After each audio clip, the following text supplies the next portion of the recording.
이러므로 우리가 하나님께 끊임없이 감사함은 너희가 우리에게 들은 바 하나님의 말씀을 받을 때 사람의 말로 받지 아니하고 하나님의 말씀으로 받음이니 진실로 그러하도다. 이 말씀이 또한 너희 믿는 자 가운데에서 역사하느니라. 형제들아, 너희가 그리스도 예수 안에서 유대인은 하나님의 교회들을 본받은 자 되었으니 그들이 유대인들에게 고난을 받음과 같이 너희도 너희 동족에게서 동일한 고난을 받았느니라. 유대인은 주 예수와 선지자들을 죽이고 우리를 쫓아내고 하나님을 기쁘시게 하지 아니하고 모든 사람에게 대적이 되어 우리가 이방인에게 말하여 구원받게 함을 그들이 금하여 자기 죄를 항상 채우매 노하심이 끝까지 그들에게 임하였느니라. 형제들아, 우리가 잠시 너희를 떠난 것은 얼굴이요 마음은 아니니 너희 얼굴 보기를 열정으로 더욱 힘썼노라. 그러므로 나 바울은 한 번 두 번 너희에게 가고자 하였으나 사탄이 우리를 막았도다. 우리의 소망이나 기쁨이나 자랑의 면류관이 무엇이냐? 그가 강림하실 때 우리 주 예수 앞에 너희가 아니냐? 너희는 우리의 영광이요 기쁨이니라.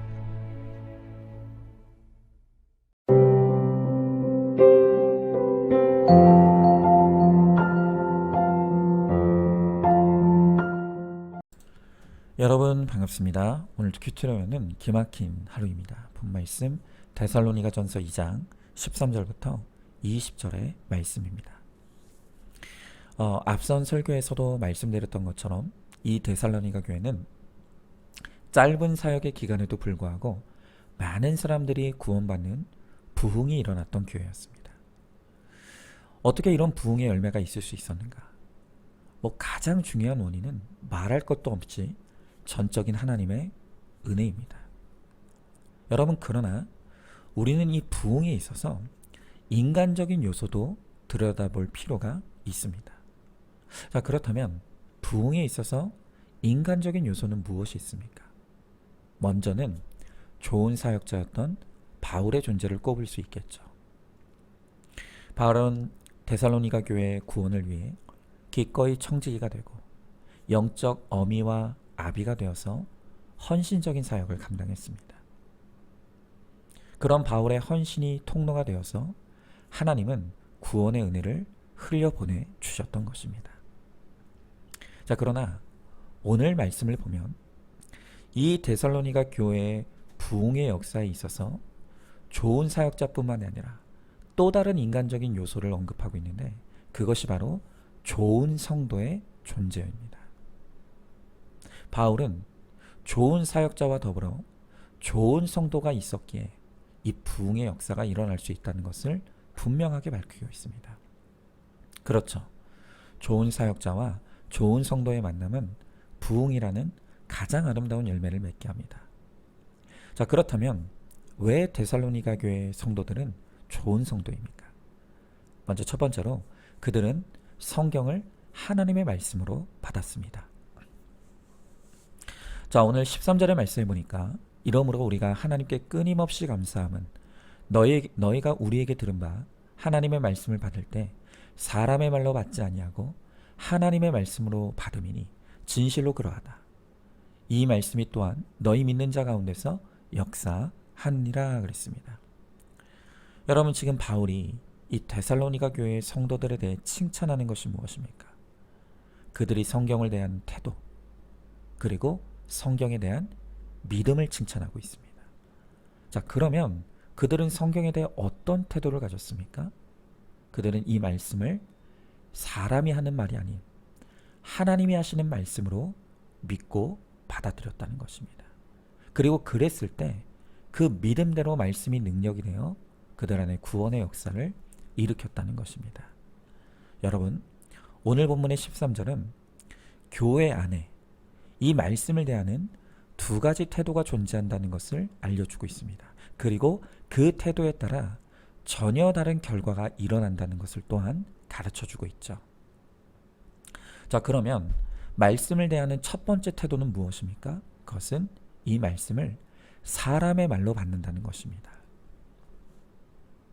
여러분, 이렇게 성경을 사람의 말로 받는 사람들은 설교를 들을 때 말씀이 나를 판단하는 것이 아니라 내가 말씀을 판단합니다. 그래서 내가 듣기에 좋고 이해되고 또 수용할 만하면 그 말씀을 받지만 반대로 듣기 싫고 이해가 안 되고 수용하기 싫으면 그 말씀에 대해 귀를 닫아버립니다. 그러니까 결국 이런 사람들은 자기 자신이 말씀보다 더 진리인 사람들입니다. 너무 교만하죠. 여러분, 이렇게 말씀을 사람의 말로 들었던 대표적인 사람들이 있는데 그들이 바로 스데반의 설교를 들었던 유대인들입니다.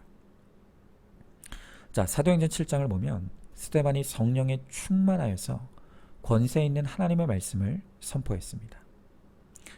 그래서 어떤 학자들은 이 사도행전 7장의 스데반의 설교를 일컬어서 기독교 역사상 최고의 명설교다라고 극찬할 정도입니다. 자, 그런데 이런 스데반의 명설교를 들을 때 이 청중들의 반응이 무엇이었습니까? 사도행전 7장 54절에 보면 그들이 이 말을 듣고 마음에 찔렸다고 합니다. 그러니까 그들의 마음에도 스데반의 설교가 와닿는 것이 있었던 것입니다. 여러분, 정말 한바터면 그들이 구원받을 뻔했습니다. 자, 그런데 곧이어 그들은 말씀이 듣기가 싫어졌습니다. 수용하고 싶지 않았던 것입니다. 그리고 그들은 스스로 말씀을 거부하기로 작정했습니다. 그래서 그들이 어떻게 합니까? 57절에 보면 그들이 큰 소리를 지르며 귀를 막고 일제히 스데반에게 달려들어서 그를 돌로 쳐 죽였습니다. 여러분, 바로 이런 모습이 말씀을 사람의 말로 받는 자들의 모습입니다. 여러분, 그래서 유대인들은 스데반의 탁월한 설교 앞에서도 거의 구원받을 뻔했지만 결국 지옥의 자녀가 되고 말았습니다. 자, 그런데 문제는 지금 교회 안에 말씀에 대한 이런 태도를 가진 사람들이 너무 많다는 것입니다. 이건 좀 여담이지만요. 목사가 설교하기 위해서 강단에 올라가서 우리 성도님들의 얼굴을 쳐다보면 얼마나 그 얼굴이 무섭고 쌀벌한지 모릅니다. 이 성도님들의 표정이 마치 나 오늘 힘들게 왔으니까 목사가 어디 나 은혜 받게 해봐. 나 오늘 은혜 못 받으면 큰일 날 줄 알아. 여러분이 이런 표정으로 앉아 계십니다. 여러분, 그래서요, 오늘 솔직히 고백하지만 저는 설교 시간에 우리 성도님들의 얼굴을 잘 쳐다보지 않습니다. 왜냐하면 그 살벌한 얼굴을 보면 제가 위축되기 때문입니다. 그런데요, 사실 이 정도만 해도 양반입니다. 어떤 분들은 아예 말씀에 대한 어떤 기대도 없이 나는 다 아는 말씀이라고, 뻔한 말씀이라고 생각하면서 이미 딴 생각을 하고 계시고, 또 어떤 분은 아예 처음부터 팔짱을 끼고 잠잘 준비를 하시는 분들도 있습니다. 여러분, 바로 이런 모습들이 하나님의 말씀을 사람의 말로 받는 태도를 가진 모습인 것이죠. 여러분, 그러나 성경을 하나님의 말씀으로 받는다는 것은 뭘 의미합니까? 여러분, 사람의 말로 받는 것이 교만이라면 설교를 하나님의 말씀으로 받는 것은 겸손한 태도이겠죠. 그리고 큐티를 하고 설교를 들을 때 그 말씀이 오늘 나에게 찾아오시는 하나님의 방문, 그리고 하나님의 음성으로 믿는 것입니다. 자, 여러분 한번 생각해 보십시오. 만약 오늘 하나님이 내가 있는 곳에 찾아오셔서 방문하신다면 그 하나님의 임재 앞에서 졸 사람이 있겠습니까? 아마 너무나 두렵고 떨려 그 앞에 엎드리게 될 것입니다. 그런데 말씀을 하나님의 말씀으로 믿는 사람들은 바로 그러한 감격과 감동이 있다는 것입니다. 여러분, 성경은 이 말씀이 살아있는 말씀이라는 것을 거듭해서 강조합니다.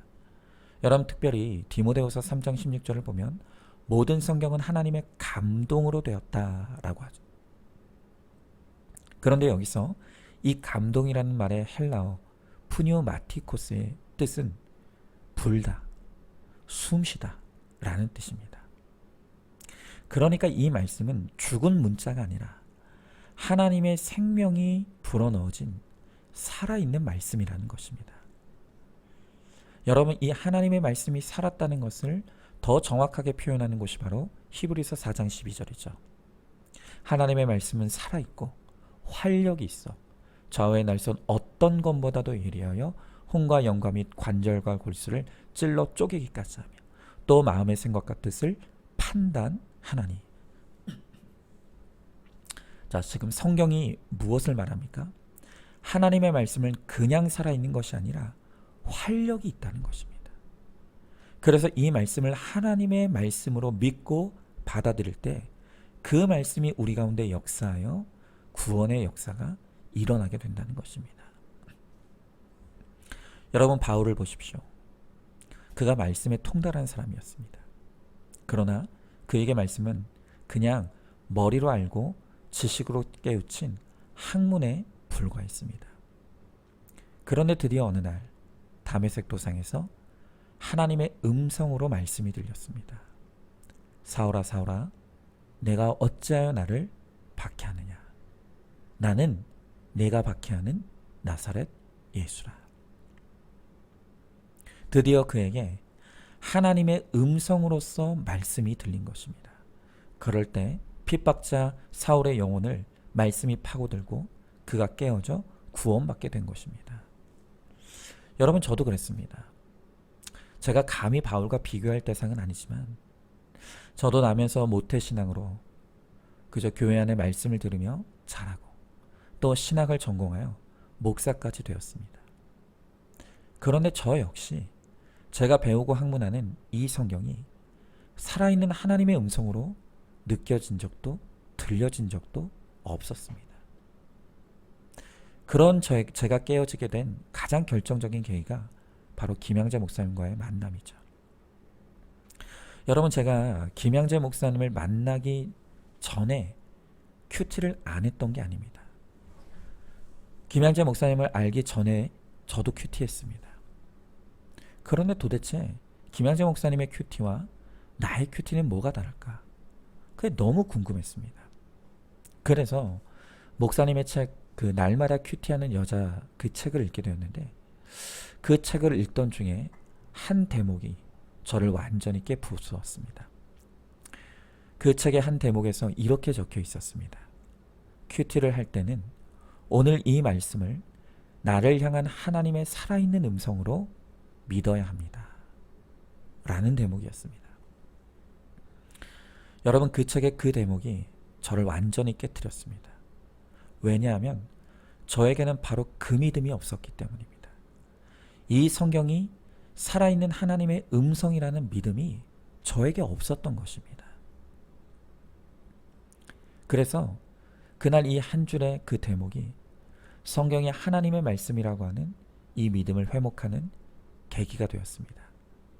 그리고 이 말씀이 오늘 나를 향한 하나님의 살아있는 음성으로 믿는 믿음으로 큐티하기 시작했을 때 비로소 저의 가운데 능력이 되어 찾아오시는 생생한 하나님의 음성을 들을 수 있게 된 것입니다. 여러분, 성경은 사람의 말이 아닙니다. 하나님의 살아있는 음성입니다. 이 확실한 믿음으로 큐티하고 예배하고 또 설교를 들을 때 그때부터 하나님이 나를 방문하시고 또 하나님이 나에게 말을 걸어주시는 그 생생한 체험을 하게 될 것입니다. 그 하나님의 역사를 경험하는 좋은 성도 되는 여러분 되시길 바랍니다. 자, 한번 질문해 봅니다. 나는 성경을 사람의 말로 봤습니까? 하나님의 말씀으로 봤습니까? 말씀을 들을 때 기대와 감격이 있습니까? 큐티와 설교를 통해 들려지는 말씀이 나를 향해 살아있는 하나님의 음성으로 들려지는 믿음을 구하시기 바랍니다. 자, 두 번째로 이들은 말씀으로 고난을 해석했습니다. 자, 오늘 14절의 말씀에 보니까 형제들아 너희가 그리스도 예수 안에서 유대에 있는 하나님의 교회들을 본받은 자 되었으니 그들이 유대인에게 고난받은 것 같이 너희도 너희 동족에게서 동일한 고난을 받았느니라 그랬습니다. 자, 오늘 이 말씀을 보면 데살로니가 교회 성도들도 예루살렘 교회 성도들과 마찬가지로 예수 믿는 믿음 때문에 받는 고난과 핍박을 받고 있었습니다. 그런데 이 고난을 받았다는 말은 그들이 그 고난을 내 것으로 품고 수용했다는 것을 의미합니다. 여러분, 이 데살로니가 교회 성도들은 어떻게 예수 믿는 믿음 때문에 가해지는 이 핍박을 원망과 불평이 아닌 있어야 될 일로 믿고 받아들인 것입니까? 어떻게 그것이 가능합니까? 그것은 말씀을 통해 그들의 가치관이 완전히 바뀌었기 때문입니다. 이제 그들은 인생의 목적이 행복이 아닌 거룩임을 깨달았습니다.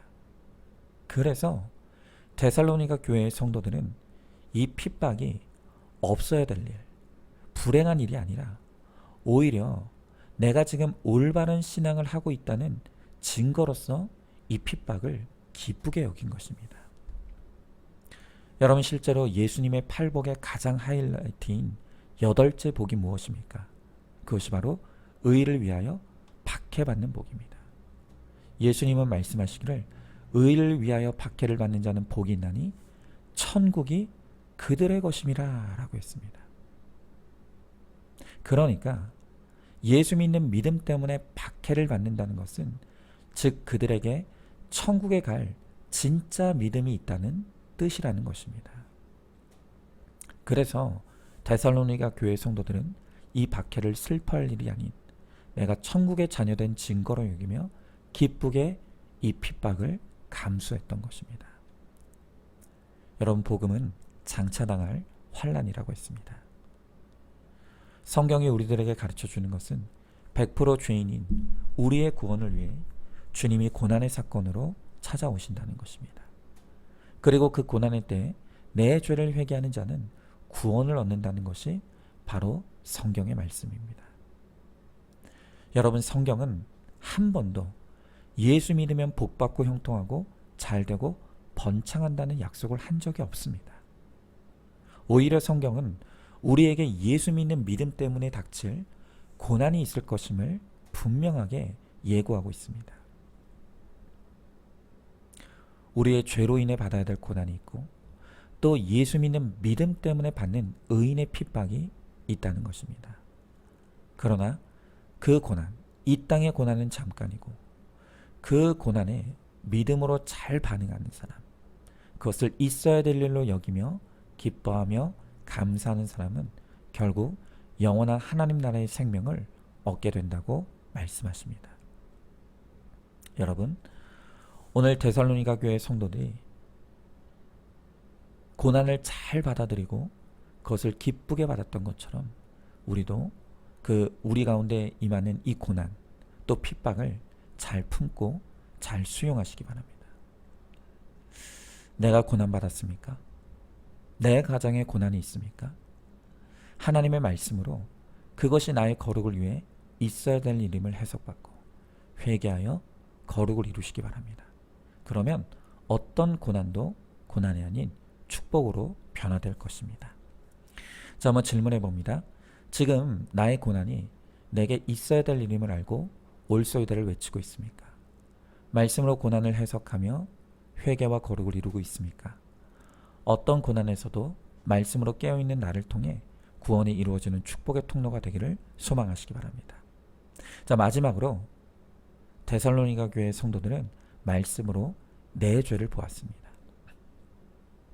자, 오늘 15절 16절의 말씀에 보면 유대인들은 주 예수와 선지자들을 죽이고 우리를 쫓아내고 하나님을 기쁘시게 하지 아니하고 모든 사람에게 대적이 되어 우리가 이방인에게 말하여 구원받게 함을 그들이 금하여 자기 죄를 항상 채우매 노하심이 끝까지 그들에게 임하였느니라 그랬습니다. 자, 지금 바울은 데살로니가 교회 성도들을 핍박하는 유대인들에 대해서 이야기하고 있습니다. 그러나 바울이 핍박하는 유대인들에 대해 이야기하는 것은 그들을 비난하고 정죄하기 위함이 결코 아닙니다. 오히려 바울은 핍박하는 유대인들에 대한 애통함이 있었습니다. 왜냐하면 과거의 바울도 바로 그 핍박자였기 때문입니다. 오히려 바울은 박해하는 유대인들을 볼 때마다 과거 자신이 교회와 성도를 핍박했던 바로 자신의 죄를 회개했을 것입니다. 그래서 이런 나 같은 사람도 용서하시고 구원의 은총을 베풀어 주신 그 은혜가 같은 동족인 유대인들에게도 임하게 되기를 바울은 언제나 간절히 소망했습니다. 여러분, 모든 타인은 바로 나를 비추는 거울이라고 했습니다. 즉, 지금 내가 비난하고 정죄하는 그 사람은 나의 죄를 보라고 하나님이 내 앞에 두신 영적인 거울이라는 것입니다. 여러분, 진정한 말씀의 사람들, 또 말씀으로 내가 100% 죄인인 것을 깨닫는 이 분수령적인 회개를 이룬 사람들은 나를 핍박하고 박해하는 사람들의 모습 속에서도 비로소 내 죄를 볼 줄 아는 사람들입니다. 제가 지난 수요 예배 때도 고백했지만 제가 한 주 전에 제 아내가 예배 시간에 잠깐 졸았다는 솔직한 고백을 듣고 너무나 이상할이 많지 분노와 혈기가 올라오고 아내에게 비난과 정죄를 쏟아냈었습니다. 그러면서 참 오랜만에 저와 제 아내는 4일 동안 서로 아무 말도 안 하는 냉전의 시간을 가졌습니다. 분명히 저는 저의 혈기가 정당하지 못하다는 것도 알았습니다. 여기서도 저의 죄를 봐야 된다는 것도 알고 있었습니다. 그러나 이번만큼은 내 아내가 나보다 더 잘못했다고, 그러니 내 죄 보기도 싫고 회개하기도 싫다며 하나님을 거스르고 대항했습니다. 그런데 이렇게 제 아내에 대한 미움과 혈기와 정죄의 에너지를 제 안에 가득 채워놓고 있으니 오히려 그것이 저를 무기력하게 만들고 우울하게 만들고 힘들게 만들었습니다. 이렇게 계속 버티면 제 자신이 위험하겠다는 위기감이 들기 시작한 것입니다. 그래서 결국 하나님 앞에 항복을 선언하며 다시 내 죄를 보는 회개의 자리로 나갔습니다. 그럴 때 주님은 어김없이 이 사건 속에서 제가 봐야 할 저의 악과 죄가 있음을 드러내고 보게 하셨습니다. 하나님이 보게 하신 저의 죄는 여전히 저의 안에 인종 중독과 칭찬 중독이 있다는 것이었습니다. 그리고 그 욕구를 제 아내를 통해 채우려고 했는데 제 아내가 저를 인정해주고 칭찬해주기는커녕 예배 시간에 설교 시간에 졸았다고 하니 그것이 저를 혈기나게 했던 것입니다. 그러니까 문제는 제 아내가 아니라 저의 치유되지 못한 중독이 문제였던 것입니다. 그러고 보니 제 아내는 예배 시간에 잠시 졸았을 뿐이지만 회개에 대해 깊이 잠들었던 저야말로 하나님이 보시기에는 제 아내보다 더 악한 자라는 것이 인정이 되었습니다. 정말 제 아내는 저보다 옳습니다. 여러분, 그렇습니다. 말씀의 사람은 어떤 미운 사람, 어떤 싫은 사람, 또 심지어 나를 핍박하고 박해하는 사람에게서도 내 죄를 보고 또 내 죄를 고백하는 사람입니다. 이런 사람들이야말로 누구도 흔들 수 없는 확실한 구원을 소유한 좋은 성도의 모습입니다. 말씀으로 내 죄만 보는 영안이 열려서 어떤 사건과 사람 가운데서도 내 죄를 보고 회개함으로 거룩과 구원을 이루는 우리 모두가 될 수 있기를 간절히 소망합니다. 자, 한번 질문해 봅니다. 지금 나는 어떤 사람을 비난하고 욕하고 있습니까? 그 사람에 대해 욕하고 비난하는 허물과 죄가 바로 나의 허물과 죄라는 것을 알고 있습니까?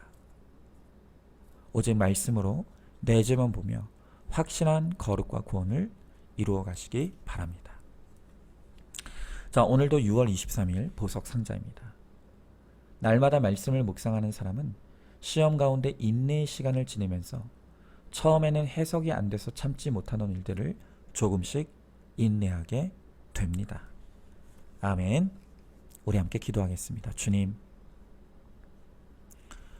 오늘 이 데살로니가 교회에 구원의 열매를 많이 맺는 부흥이 일어났습니다.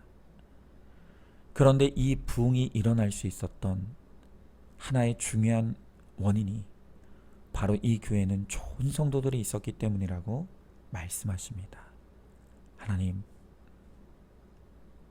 오늘 우리 안산중앙교회도 하나님이 기뻐하시는 부흥이 일어나게 되기를 간절히 소망합니다.